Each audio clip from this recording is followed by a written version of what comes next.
아버지 하나님, 예배가 시작되었고 찬양을 드리고 기도를 드리고 이제 주님 앞에 말씀에 귀를 기울입니다. 우리의 분주한 마음들이 정리되고 하나님의 말씀에만 집중하게 하여 주시옵소서. 이 시간에 그냥 왔다가 그냥 돌아가지 않게 도와주시고 우리 한 사람 한 사람이 주님을 만나고 돌아가게 하시며, 특별히 교회에 처음 오신 분이나 주님과 멀어져 있던 분들이 계시다면 주님을 만나고 돌아가는 시간들이 되게 하여 주옵소서. 예수님의 이름으로 기도합니다. 아멘. 성경을 가져오신 분은 성경을 들고, 성경이 없으신 분은 오른손을 들고 한번 따라해 주시면 좋겠습니다. 이 성경은 하나님이 나에게 주신 말씀입니다. 하나님의 말씀은 능력이 있습니다. 하나님의 말씀은 나를 변화시킵니다. 나는 이 말씀을 믿습니다. 아멘. 여러분의 고백대로 될 줄로 믿습니다. 네, 오늘은 주기도문 강해 두 번째 시간, 아버지여라는 제목으로 함께 말씀 나누도록 하겠습니다. 여러분, 기독교는 관계의 종교입니다. 기독교는 관계의 종교입니다. 그것이 다른 종교들과의 큰 차이입니다. 기독교의 기도는 관계 가운데서 이루어지는 행위입니다. 기독교의 기도는 관계 가운데서 이루어집니다. 여러분, 성경은 언제나 하나님과 인간과의 관계, 그리고 인간과 인간과의 관계를 이야기합니다. 이 두 관계를 항상 이야기해 왔고, 성경의 내용을 정리하자면 하나님과 인간, 인간과 인간과의 관계임을 알 수 있습니다. 하나님과 우리와의 관계, 수직적인 관계입니다. 인간과 인간과의 관계, 수평적인 관계입니다. 그래서 수직적인 관계와 수평적인 관계가 함께 이루어지는 것, 그것이 십자가이고, 주님께서는 이 십자가를 기독교의 핵심으로 우리에게 보여주신 것입니다. 여러분, 십계명을 한번 생각해 보십시오. 십계명은 10가지 계명으로 되어 있습니다. 그 중에 1계명부터 4계명까지는 하나님과 우리와의 관계를 어떻게 맺어야 되는가에 대한 내용으로 기록되어 있습니다. 그리고 5계명부터 10계명까지의 내용은 인간과 인간 사이에 어떻게 지내야 되는지에 대한 내용들을 다루고 있습니다.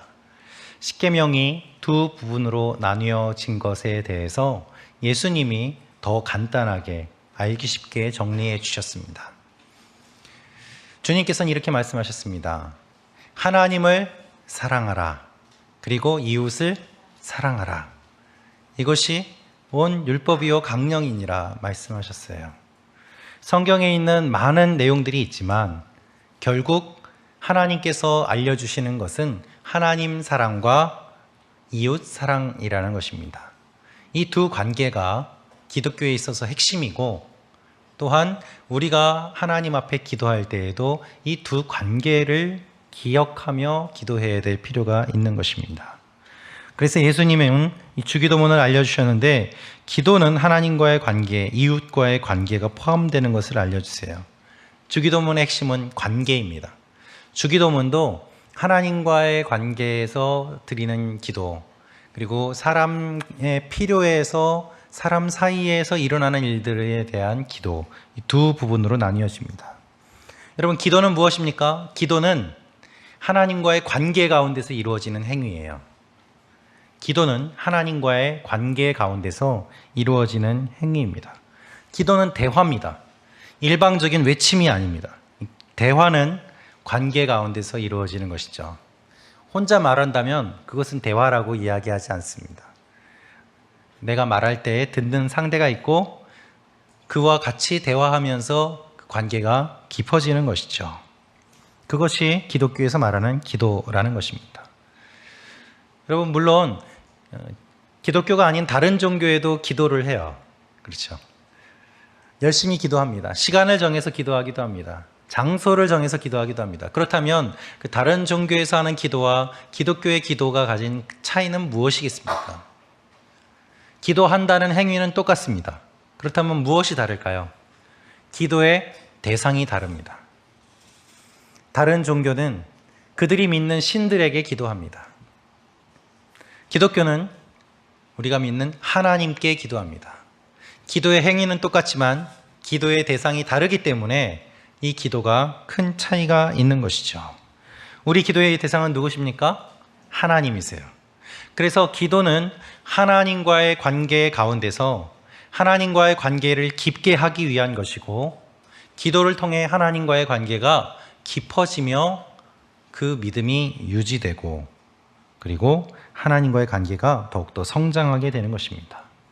우리의 기도는 일방적인 외침이 아니에요. 우리 기도를 들으시는 하나님이 계십니다. 이것이 우리가 기도할 때 생각해야 되는 제일 첫 번째의 전제 조건입니다. 우리는 기도하면서 하나님과 관계를 맺습니다. 그것이 기도의 목적이에요. 사귐의 기도. 기도하며 하나님을 알고, 기도하며 하나님의 마음을 알고, 그래서 점점 사랑하게 되면서 사랑하는 존재인 하나님을 닮아가는 것, 그것이 기도 가운데 일어나는 일들입니다. 그런데 여러분, 기도하면서 왜 그렇게 얼굴이 무서운 얼굴이신지 모르겠어요. 기도하면서 왜 이렇게 얼굴이 어두우신지 모르겠어요. 우리는 기도하면서 점점 하나님을 닮아가는 거예요. 그것이 기도의 과정입니다. 기도는 인간의 본능이죠. 인간이 인간의 힘으로 할 수 없는 어떤 문제를 경험하게 되었을 때 본능적으로 기도합니다. 도와주세요. 누구라도 좋으니까 나를 좀 도와달라고 어떤 존재에게 기도합니다. 그것이 인간의 자연스러운 반응이고 본능적인 반응입니다. 그러나 하나님을 모르는 사람들은 우상을 만들어 놓고 거기에다가 기도를 했어요. 내가 만들어 놓은 대상을 향해서 기도하면 그 대상이 나를 어떻게 도와줄 수 있겠습니까? 그래서 많은 사람들은 잘못된 대상을 향해서 기도했습니다. 하나님을 안다고 하는 유대인들은 어떻게 기도했을까요? 그들도 잘못 기도했습니다. 유대인들 가운데 특별히 하나님을 잘 안다고 하는 종교 지도자들이 있었습니다. 그들은 큰 길에서 기도했습니다. 화려한 옷을 입고 기도했습니다. 큰 소리로 기도했습니다. 이렇게 말이죠. 하나님, 저 무지한 인간들은 성경도 모르고 하나님도 모르지만 나는 기도합니다 하면서 큰 소리로 많은 사람들에게 다 들리도록 기도했습니다. 그것이 바리새인과 사두개인들이 보였던 모습이었습니다. 예수님이 보시니까 하나님을 모르는 사람들도 잘못 기도를 하고 있고 하나님을 안다고 하는 사람들도 잘못 기도하고 있는 것을 보셨습니다. 그래서 주님이 우리에게 이렇게 기도하라라고 알려주신 것이 바로 주기도문입니다. 우리가 주기도문을 통해서 주님의 기도를 배워야 될 이유, 주님의 마음을 배워야 될 이유가 바로 이것입니다. 예수님이 오늘 이 주기도문을 통해서 우리에게 알려주시는 것은 무엇인가 하면 하나님과 우리와의 관계예요. 하나님이 너희의 아버지시다라는 것입니다. 하나님이 우리의 아버지시다라는 이 관계를 주님이 가장 먼저 알려주십니다. 자, 주기도문의 전체 구조를 먼저 보도록 할 텐데요. 주기도문의 구조는 두 가지로 되어 있습니다. 하나님 나라를 위한 기도와 인간과의 관계 가운데서 일어나는 기도입니다. 어떤 신학자는 하나님 나라를 위한 기도가 주기도문의 핵심이고 사람들끼리 서로 필요에 대한 기도는 나중에 추가된 것이다. 별로 중요하지 않다. 이렇게 보는 분도 계세요. 저는 동의하지 않습니다. 왜냐하면 예수님은 언제나 하나님과 사람을 함께 중요하게 보셨기 때문입니다. 예수님은 언제나 우리의 삶의 현장을 무시하지 않으셨기 때문이에요. 예수님은 야, 너희 왜 그렇게밖에 기도 못하냐? 이렇게 말씀하신 것이 아니라 기도 못하는 제자들의 모습들을 보시며 불쌍히 여기시고 격려해 주신 분이 바로 예수님 아니겠습니까? 우리 삶의 현장에 오셔서 우리와 함께 먹고 마시고 울고 웃으셨어요. 그렇기 때문에 예수님이 알려주신 이 주기도문의 두 영역은 함께 중요한 것임을 우리가 알 수 있습니다. 여러분, 건강한 믿음은 무엇일까요? 양쪽 다 보는 거예요. 하나님과의 관계도 잘 보고 사람과의 관계도 잘 보는 것입니다. 어떤 분은 이렇게 말씀하시는 것을 듣습니다. 목사님, 저는 사람 보고 교회 다니지 않습니다. 주님만 보고 교회 다닙니다. 그 이야기를 들어보면 교회에서 어떤 분에게 상처를 받았어요. 교육자에게, 같은 성도에게 상처받고 그 아픈 마음, 실망한 마음을 품고서 그래도 믿음을 지키고자 하나님만을 바라보면서 꾸준히 주님을 섬기시는 분들이 계세요. 귀한 모습이죠. 실족하지 않고 주님만을 바라보는 게 얼마나 귀하겠습니까? 그러나 하나님은 하나님과 함께 사람도 보기를 원하세요. 왜냐하면 구원받은 같은 한 가족이기 때문입니다. 어떤 분은 하나님에게는 관심이 없어요. 교회는 열심히 오시는데 교회에 와서 뭐 하시는가 보니까 열심히 본인의 사업 영역을 확장하시는 분이 계십니다. 사람과의 만남을 가지시고 영업하시고 대인 관계를 넓히시기 위해서 교회에 오시는 분이 계세요. 교회에서 밥 주니까 그거 먹으러 오시는 분도 계십니다. 나쁜 것만은 아닙니다. 그러나 사람만 보는 것이 아니라 하나님을 바라보는 것이 우리의 신앙에서 중요하지 않겠습니까? 우리는 어느 한쪽이 아니라 양쪽을 다 봐야만 합니다. 주님이 기도할 때 이렇게 기도하라고 하시면서 두 영역을 말씀하셨습니다. 하나님과의 관계, 사람과의 관계를 말이죠. 그런데 이 하나님과의 관계, 사람과의 관계를 볼 때에 마태복음을 중심으로 저희가 주기도문을 보면 그 구조가 6장 9절부터 10절은 하나님과 우리와의 관계를 위한 기도, 11절부터 13절은 인간과의 관계 가운데서 이루어지는 기도입니다. 순서를 보면 하나님과 우리와의 관계를 위한 기도가 먼저 나와요. 여러분, 하나님과 먼저 관계가 회복되어야 다른 사람과의 관계도 잘 맺을 수 있습니다. 하나님 앞에서 우리가 겸손해져야 겸손한 사람들끼리 서로 만나서 품어주고 안을 수 있는 것이죠. 내 마음이 먼저 하나님 앞에 은혜를 받고 용서를 경험해야 다른 사람의 잘못한 모습을 보아도 그를 위해서 품고 기도할 수 있지 않겠습니까? 하나님과의 만남이 적다면 다른 사람과의 관계가 아마 어려워질 수도 있을 것입니다. 마지막으로 6장 13절은 찬양의 내용으로 기도가 끝납니다. 우리 마태복음 6장 9절 말씀 같이 읽도록 하겠습니다. 시작.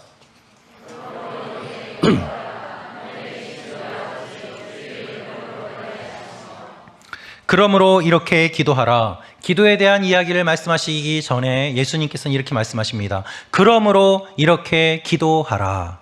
이 말은 원어로 보면은 이와 같은 의미입니다. 바로 그대로, 꼭 이와 같이 벗어나지 말고 그대로 해라 라는 말씀이에요. 기도를 알려주시면서 그 앞부분에 이와 같이 기도하라, 가르쳐준 그대로 기도해야 된다라는 것을 강조하십니다. 여기서 알 수 있는 사실이 있어요. 기도는 우리 마음대로 하는 것이 아니에요. 기도는 주님이 가르쳐 주신 대로 하는 것입니다. 믿음은 무엇입니까? 믿음은 주님이 가르쳐 주신 대로 하는 것입니다. 우리 마음대로 하는 것이 아니에요. 신앙은 우리 마음대로 하는 게 아니에요. 하나님 마음대로 하는 거예요. 우리 마음대로 하는 것을 내려놓고 하나님 마음대로 따라가는 것, 그것이 믿음입니다. 그것이 순종이에요. 여러분, 구약의 제사를 한번 보십시오. 참 복잡합니다. 뭐가 어려워요. 무슨 동물을 가져와라, 가져와서 어떻게 잡아라, 옷은 어떻게 입어라, 여러 가지 규제가 참 많습니다. 그런데 그것을 하나님이 정하셨어요. 그렇기 때문에 그대로 따라야만 했습니다. 난 소고기 별로 안 좋아하니까 난 돼지고기 드리겠습니다. 이런 예배는 하나님이 받으시는 모습이 아니었어요. 의도된 불편입니다. 하나님이 의도적으로 불편하게 만드셔서 그것을 준비하는 가운데 인간은 내가 하나님이 아니구나, 하나님이 정하신 것에 순종하며 나아갈 수밖에 없구나 라는 마음으로 제물을 준비하고 제사를 준비했습니다. 그 마음부터 준비가 되었기 때문에 그것이 순종의 마음이요, 하나님은 제사보다 순종을 원하신다고 말씀하신 이유가 바로 거기에서 나온 것입니다. 내 마음대로 하는 것이 아니라 하나님이 정하신 대로 나를 내려놓고 순종하며 나아갈 때에 하나님이 그것을 기뻐 받으시는 것입니다. 여러분, 우리 마음대로 하면 편해요. 하나님이 정하신 대로 하면 좀 불편해요. 그런데 불편한 것이 당연해요. 왜 그럽니까? 지금까지 우리는 죄 가운데서 너무 마음대로 살아왔거든요. 하나님의 백성대로 살려면은 하나님이 정하신 기준에 따라서 조금 불편해야 됩니다. 처음에는 불편하지만 이제 곧 자유롭게 돼요. 그것이 죄인에서 의인이 된 다음에 일어나는 일들입니다. 의도된 불편을 통해서 인간이 하나님이 아님을 인정했습니다. 기도도 동일합니다. 예수님 말씀하세요. 이렇게 기도하라. 이렇게 기도하라. 어떤 분은 정말 편하게 예배 드리시는 분도 계십니다. 그러나 그렇게 해서 주님을 만나는 것이 아니라 내 마음이 준비되고 하나님 앞에 사모하는 마음으로 나올 때 더 깊게 주님을 만나지 않겠습니까?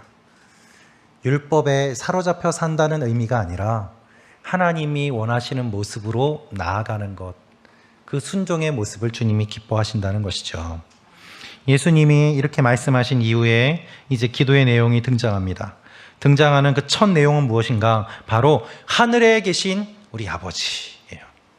그런데 하늘에 계신 우리 아버지는 아버지라는 말을 꾸며주는 말입니다. 아버지가 어떤 분인지 설명하는 내용이죠. 결국에 예수님이 알려주시는 첫 번째 내용은 무엇인가 하면 우리의 기도를 받으시는 대상이 누구신가? 아버지시다라는 거예요. 아버지시다. 여러분, 우리는 누구에게 기도합니까? 아버지에게 기도해요. 하나님께 기도해요. 아버지에게 기도해요. 그 하나님이 아버지다라고 주님이 알려주세요. 이것이 오늘 설교의 핵심이고 주기도문의 핵심입니다. 여러분, 예수님이 아버지라고 알려주신 것은 매우 충격적인 가르침이었습니다. 그 원어의 의미와 함께 그것이 무슨 의미인지, 왜 충격적인지를 좀 살펴보도록 하겠습니다. 자, 먼저 예수님이 말씀하신 아버지라는 말은 원어로는 파테르라고 합니다. 이 말은 즉 이 아버지라는 말에 테르라는 말이 붙었는데, 테르라는 말은 이 아이들이 쓰는 말이에요. 그래서 아버지 파에 아이들이 쓰는 말 테르가 붙어서 파테르가 됐습니다. 그래서 아버지가 아니고 아빠라는 뜻이 강해요. 아이들이 친근하게 부르는 호칭입니다. 아빠. 그럼 엄마는 어떨까요? 엄마는 마입니다. 거기에 테르가 붙어서 엄마가 됐어요.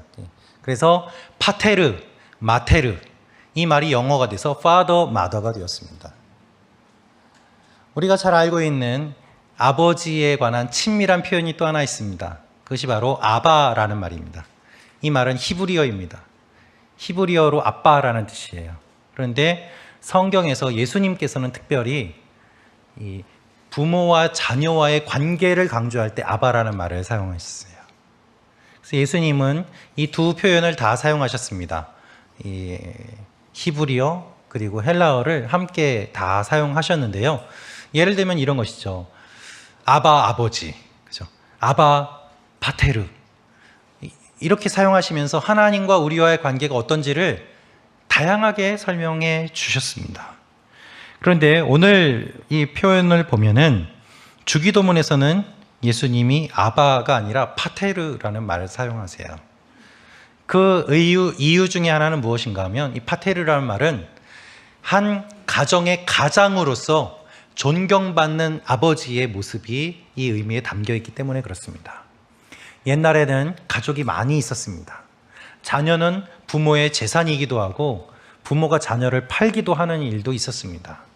많은 가족들 중에 아버지가 제일 머리였고 그 아버지에게 권위가 있었습니다. 여러 다양한 의미가 포함되어 있는 말입니다. 예수님이 여기에서 파테르라고 말씀하신 것은 예수님을 믿는 우리 모두 다 하나님의 자녀요. 우리가 다 같이 바라봐야 되는 우리의 유일한 아버지, 우리들의 아버지이신 그 하나님이 바로 우리들의 파테르가 되신다는 의미예요. 그래서 어린아이가 하나님 아버지라고 부르는 그 아버지와 어른이 하나님 아버지라고 부르는 그 아버지, 하나님 할아버지가 아니라 하나님 아버지인 이유가 우리 모두 다 하나님의 자녀이기 때문에 하나님 앞에서 자녀임을 고백하고 하나님은 우리의 아버지, 파테르가 되신다는 것이죠. 예수님의 의도는 분명합니다. 하나님은 친밀한 분이다. 그러나 그것으로 끝이 아니라 존경받는 우리들의 아버지다. 파테르다라는 것이죠. 여러분, 여러분의 아버지는 어떠셨습니까? 여러분은 지금 어떠한 아버지의 모습으로 계십니까? 예전에는 한국도 일본도 이 아버지는 매우 무서운 분이셨죠.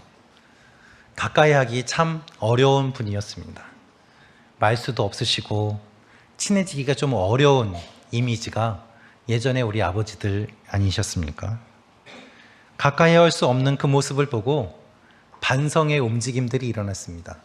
그래서 자녀들과 친한 아버지, 자녀들의 친구로서의 아버지, 이런 움직임들이 일어났어요. 그 결과 어떻게 됐을까요? 아버지의 권위가 사라졌어요. 아버지를 존경하는 마음이 사라졌어요. 아버지의 권위가, 아버지의 지위가 한 가정의 머리가 아니라 한 가정에서 가장 아래쪽으로 이제 강아지 다음으로 밀려나게 되는 일들이 일어나게 되었습니다. 얼마나 슬픈 일입니까? 여러분, 이것이 우리의 신앙생활에도 똑같이 일어났어요. 하나님이 매우 무서운 분이라고 생각합니다. 지금도 많은 분들이 신앙생활하면서 하나님을 무서운 분이라고 생각합니다. 내가 헌금하지 않으면 내 사업장이 망할 것 같고, 내가 예배 빠지면 교통사고를 당할 것 같고, 내가 몸이 아픈 이유는 뭔가 하나님께 헌신하지 않아서라고 생각하면서 신앙생활을 하시는 분들이 의외로 많이 계십니다. 그래서 하나님을 믿지만 기쁨이 없고 자유가 없고 점점 교회를 다닐수록 더 노예처럼 얽매인 채 지내시는 분들이 계세요. 그것에 대한 반대로 하나님이 우리와 친한 분이고 친구라고 하고 하나님이 여러분을 사랑한다는 이야기들을 많이 하게 되었습니다. 그 결과 어떻게 되었을까요? 하나님에 대한 권위와 존경이 사라지고 하나님을 우리 수준으로 끌어내렸어요. 그 결과 내가 하나님께 열심히 기도했는데 하나님이 응답해 주시지 않으면 우리가 막 하나님을 혼내요. 왜 그 응답 안 해주시냐고 하나님께 막 항의하면서 하나님을 우리 수준으로 생각하고 낮추어 보는 일도 있습니다. 하나님이 어디 있냐? 기도해도 응답도 없다. 이러한 반응을 보이게 되는 것이죠. 예수님 말씀하시는 하나님은 친밀하지만 존경에 대한 마음을 담고 있어요. 우리는 이 하나님, 이 아버지를 경험해 보질 못했습니다. 우리의 아버지는 아버지로서 어떻게 지내야 되는지를 배우지 못하셨어요. 우리 또한 아버지로서 어떻게 지내야 되는지 배우지 못한 채 아버지가 되었습니다. 그렇게 계속 아버지가 되어가고 그런 깨어진 아버지의 모습이 우리 가운데 남아서 얼마나 서로를 힘들게 하는 일들이 많이 일어납니까?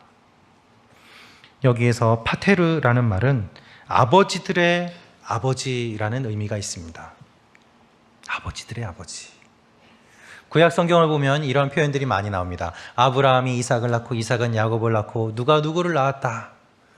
그리고 누구는 누구의 자녀이다. 누구는 누구의 맏대손이다. 이런 표현들이 많이 나와요. 그래서 구약 성경을 보면 아버지와 자녀와의 관계가 드러납니다. 너를 보니까 너는 누구의 자녀구나. 그 사람을 보니까 그 자녀가 누구구나. 이 관계가 나와 있어요. 그것이 성경에 기록된 족보와 여러 내용들의 의미입니다. 그런데 우리는 어떻습니까? 우리는 그렇지 않습니다. 성경에 기록된 이 내용들을 보면서 유대인들은 또 믿음의 선배들은 우리 아버지의 이름에 아버지의 명예에 맞게 살아야 되겠다. 그것이 인생의 목적이었고 목표였습니다. 그 길을 따라서 인생을 살아왔습니다. 하지만 우리는 우리의 아버지를 잊었고 우리의 인생의 기준을 잊었고 우리가 누구인지를 잊었습니다. 가정에서 가족의 역사를 이야기하는 일들이 많이 줄어들었어요. 우리 할아버지는 어떤 일을 하셨는지, 우리의 증조 할아버지는 어떤 일을 하셨는지, 그 일들이 전해지는 것이 사라지면서 우리가 어디에서 왔는지, 어디로 가는지 잊는 일들이 많아졌다는 것입니다. 어느 날 제 아들이 저에게 물어봤습니다. 아빠, 아빠의 아빠는 나한테는 할아버지지? 그러는 거예요. 그렇지. 아빠의 아빠를 본 적 있어? 봤지. 그러면 아빠의 아빠는 본 적 있어? 아니, 못 봤어. 그러면 아빠의 아빠는 누구야? 계속 거슬러 올라가는 거예요. 여러분, 우리 아버지의 아버지를 거슬러 올라가면 어디까지 올라갈 수 있을까요? 하나님께 올라가게 됩니다. 아버지들의 아버지, 파테르. 그분이 우리 하나님이세요. 그래서 하나님께서는 이 세상의 모든 것들을 창조하시고, 하나님은 이 세상의 모든 생명을 낳으시고, 하나님께서 이 생명의 모든 것들을 다스리심으로 말미암아 우리들의 아버지로 존재하시게 된다는 의미입니다. 예수님은 이것을 알려주시기 위해서 파테르라는 말을 사용하셨습니다. 아버지들의 아버지, 참된 아버지가 그 하나님이다. 여러분, 여러분의 아버지는 어떠셨습니까? 학대와 폭력과 폭언의 아버지셨습니까? 매일 술 먹고 가족들을 힘들게 하는 아버지셨습니까? 나는 그렇게 되지 말아야지라고 결심하지만 나도 모르게 내가 싫어했던 그 아버지의 모습, 어머니의 모습이 그대로 드러나서 내 자녀들에게도 영향을 주고 있지는 않습니까? 이것이 어디에서부터 비롯된 나쁜 모습일까요? 죄 가운데 빠진 인간의 모습 가운데 우리는 진정한 아버지를 경험하지 못했습니다. 좋은 아버지로 살려고 몸부림을 치지만 그것이 얼마나 어려운 일인지 우리는 너무나도 잘 알고 있지 않습니까? 우리가 어릴 때 아버지는 전능한 존재였어요. 뭐든지 다 할 수 있습니다. 아버지가 나를 안아주면 하늘까지 닿는 것처럼 느껴졌습니다. 그런데 내가 점점 커가면서 아버지도 못하는 일이 있구나라는 것을 알게 돼요. 내가 어른이 되면 아버지가 매우 작게 보입니다. 그리고 아버지를 무시하게 되죠. 우리 믿음도 마찬가지입니다. 처음에는 기적을 경험하고 하나님의 사랑을 경험하면 하나님이 너무 크고 위대하신 분으로 우리에게 다가오게 돼요. 근데 신앙생활하는 가운데 기도해도 하나님이 응답해 주지 않으시고 내 마음과 생각과 달리 하나님께서 역사하시는 일들이 다르게 나타날 때에 우리는 실망하고 기도해도 안 되는구나 라면서 하나님에 대한 실망감이 하나님에 대한 무시로 나타나게 되고, 그리고 교회는 다니지만 결국 하나님에 대한 기대감이 별로 없이 매번 형식적으로 예배를 드리는 모습으로 우리 살아가고 있지는 않습니까? 예수님이 이 모든 것들을 아시고 우리에게 바른 아버지를 알려주세요. 너희가 기도할 때에 아버지 그렇게 기도하라. 그분은 너희의 아버지시다. 예수님이 제자들에게 또 사람들에게 이 사실을 알려주셨습니다. 그분은 아버지다.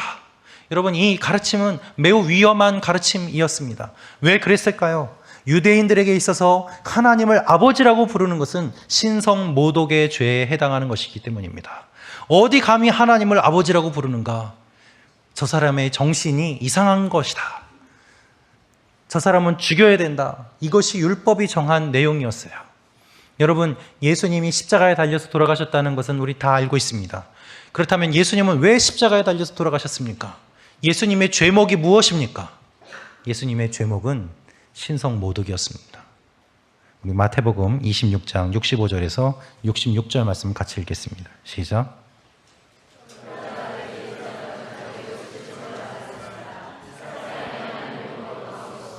더 이상 무슨 증인이 필요하겠소? 보시오, 여러분은 지금 하나님을 모독하는 말을 들었소. 여러분은 어떻게 생각하시오? 그들은 죽어 마땅합니다 라고 대답했습니다. 예수님이 재판받으시는 내용입니다. 종교 지도자들, 대제사장들에게 재판을 받으실 때에 판결이 바로 이것입니다. 신성모독이다. 죽어 마땅하다. 내가 하나님의 아들이냐라는 질문에 예수님은 대답하셨습니다. 그 대답을 듣고 제사장이 옷을 찢으며 하나님을 모독했다라고 이야기했습니다. 신성모독이다. 율법에 따르면 이 자는 죽여야 된다. 그들은 행정을 집행할 수 있는 권한이 없었기 때문에 로마인들에게 넘겼고, 예수님은 결국에는 로마인의 손에 죽었지만 그 배경은 유대인들이 예수님이 하나님을 모독했다라는 신성모독의 죄로 죽였던 것입니다. 여러분, 예수님은 이 모든 것을 알고 계셨어요. 죽을 것을 하셨어요. 그럼에도 불구하고 예수님은 이렇게 기도하라. 아버지여 라고 기도하라. 그분은 너희의 아버지시다 라고 알려주셨습니다. 예수님이 이렇게 알려주신 것은 주님이 목숨을 걸고 알려주신 내용입니다. 내가 목숨을 걸고 너희에게 하나님이 아버지임을 선포한다. 너희도 나처럼 목숨 걸고 하나님 앞에 아버지라고 기도해라. 이것이 하나님이 나를 보내신 이유다라는 것입니다. 하나님과 멀어지고 하나님과 오해하고 하나님을 잘못 알고 있던 사람들에게 참된 하나님을 알려주시고 참된 아버지를 알려주시고 그 결과 주님이 생명을 이루신 것이에요. 그래서 우리는 아버지여라는 말을 가볍게 여기서는 안 됩니다. 주님이 목숨을 걸고 알려주신 매우 중요한 내용이기 때문입니다. 우리는 단순히 아버지라고 외치지만 이것을 주님께서 가르쳐 주시기 위해서 십자가를 지셨음을 우리는 알아야만 합니다. 여러분, 주님께서 우리가 친밀해지는 길을 열어주시기 위해서 돌아가셨어요. 그것이 구원이에요. 예수님께서 십자가에 달려 돌아가심으로 말미암아 하나님과 친해질 수 있는 길이 열리게 되었습니다. 죄인 되었던 우리가 하나님의 자녀가 되어서 하나님께 아버지라고 부를 수 있는 길이 열리게 되었습니다. 주님이 십자가에서까지 가르쳐 주신 그 내용이 바로 아버지라는 것입니다. 예수님께서 십자가에 매달리셨을 때 마지막으로 외치시며 기도하신 내용이 바로 이것입니다. 주여, 아버지, 내 영혼을 아버지의 손에 의탁하나이다. 누가복음 23장 46절에서 마지막으로 주님께서 이 말씀을 하시고 숨을 거두시는 것을 보게 됩니다. 예수님은 마지막까지 아버지인 것을 우리에게 가르쳐 주셨고 아버지와 자녀의 관계가 어떠해야 되는지를 십자가 위에서 보여주셨어요. 그래서 우리가 기도할 때에는 하나님과 친밀감을 경험해야 됩니다. 아버지와 자녀로서의 친밀감을 깊게 경험해야 됩니다. 그 아버지가 어떤 분인지를 우리가 깊이 만날 때에 우리의 기도가 깊어지는 것입니다. 그래서 여러분, 기도할 때 많은 말로 기도하는 것이 중요한 게 아니에요. 방언으로 기도하고 예언 기도하고 물론 그런 것들 중요합니다. 그러나 하고 싶은 많은 말이 있어도 아무 말도 하지 못한 채 그저 눈물을 흘리면서 한마디 외치는 그 기도, 아버지! 하고 그 외치는 그 기도가 내 마음 깊은 곳에서 나올 때에 그 한마디가 다른 모든 기도보다 깊은 값어치가 있는 능력이 있는 기도로 다가오게 되는 것입니다. 여러분, 아버지만을 의지하면서 그 이름을 부르는 자녀의 모습을 주님께서 불쌍히 여기시고 찾아오셔서 그 마음을 만져주세요. 예수님은 주기도문을 가르쳐 주시면서 가장 먼저 아버지여 라고 기도하라고 말씀해 주십니다. 그렇습니다, 여러분. 하나님이 우리 아버지세요. 그분은 존경받기에 합당하신 분이십니다. 그분은 우리와 친밀한 분이십니다. 그분은 우리와 교제하기를 원하십니다. 하나님이 우리와 관계 맺기를 원하십니다. 그것이 일어나는 장소가 바로 기도예요. 기도하면서 이 주님을 만나고 주님을 경험하고 우리의 아버지 되신 주님을 만날 때에 내가 육신의 아버지의 부족한 부분 때문에 겪었던 그 상처가 치유되면서 내 아버지를 용서하고 진정한 하나님 아버지를 만남으로 말미암아 더 깊은 기도에 깊게 들어갈 수 있게 되는 것입니다. 우리의 관계를 회복하기 위해서 예수님이 돌아가셨음을 기억하십시오. 우리도 목숨 걸고 기도하며 하나님 앞에 이 관계를 회복하십시오. 이것이 주님께서 주기도문에서 가르쳐 주신 아버지여라는 의미입니다. 아버지라고 부를 때 하나님께서 여러분을 깊게 만져주실 줄로 믿습니다.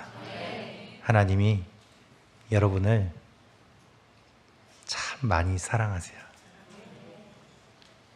우리 아버지시기 때문이에요. 할렐루야. 기도하겠습니다. 우리 이 시간에 기도할 때 함께 같이 아버지를 부르며 기도하기를 원합니다. 아버지, 우리의 마음을 만져주시고 아버지, 우리의 믿음을 회복시켜 주시고 아버지, 우리의 상처를 어루만져 주시고 아버지, 자녀된 우리를 기억하시고 아버지, 자녀된 우리를 붙잡아 주시옵소서. 사모하는 마음을 품고 하나님 앞에 아버지를 부르며 나아갈 때 우리의 모든 것들을 만져주시고 새롭게 하여 주시옵소서. 이 시간에 기도하며 나아갈 때 우리 아버지 한번 외치며 기도하도록 하겠습니다. 아버지! 할렐루야. 아버지 하나님, 그렇습니다. 우리를 불러주시고 말씀하여 주시고 은혜 주시고 만나주시니 감사합니다. 아버지 되신 우리 주 예수 그리스도, 우리 아버지 하나님을 만남으로 말미암아 하나님, 우리 가운데 바른 믿음이 회복되게 하시고 바른 삶의 모습들이 일어나게 도와주시고 우리의 상처가 회복되게 하시고 하나님의 역사가 일어나게 하여 주시옵소서. 아버지, 우리를 불쌍히 여겨주시고 아버지, 우리의 눈물을 닦아주시고 아버지, 힘들어 넘어진 우리를 일으켜 세워주시고 아버지, 우리 한 사람 한 사람이 다시 한번 하나님 앞에 새 힘을 얻게 하여 주시옵소서. 아버지, 하나님과 멀어졌던 사람들이 하나님과 가까워지게 하시고 아버지 하나님, 아직 경험하지 못한 하나님의 백성들 아버지께서 만져주셔서 자녀된 그 기쁨이 우리 가운데 넘치게 하시고 우리 자녀들에게 먹을 것과 입을 것과 필요한 것들을 주시는 하나님의 공급하심을 경험하는 하나님의 사람들이 되게 도와주시옵소서. 아버지, 우리가 기도 가운데 아버지를 만나기 원합니다. 아버지와의 관계가 깊어지기를 원합니다. 아버지, 이 시간에 역사하여 주시옵소서. 할렐루야. 아버지, 우리가 우리 육신의 아버지를 용서합니다. 또한 부족한 아버지의 모습으로 서 있는 우리를 하나님 불쌍히 여겨 주시고 아버지에게서 받았던 모든 상처들이 회복되며 진정한 아버지 되신 하나님의 사랑을 깊이 경험함으로 말미암아 다시 새로워지는 가정, 우리 한 사람 한 사람이 되게 도와 주시옵소서. 아버지여 라고 기도하라고 말씀하셨사오니 아버지를 부르며 기도할 때에 아버지와 자녀와의 관계가 회복되게 하시고 주님과 친밀함을 경험하게 하여 주시옵소서. 우리 아버지 되신 하나님을 사랑하고 그 길을 알려주신 예수님을 사랑하며 예수님의 이름으로 간절히 기도하옵나이다. 아멘.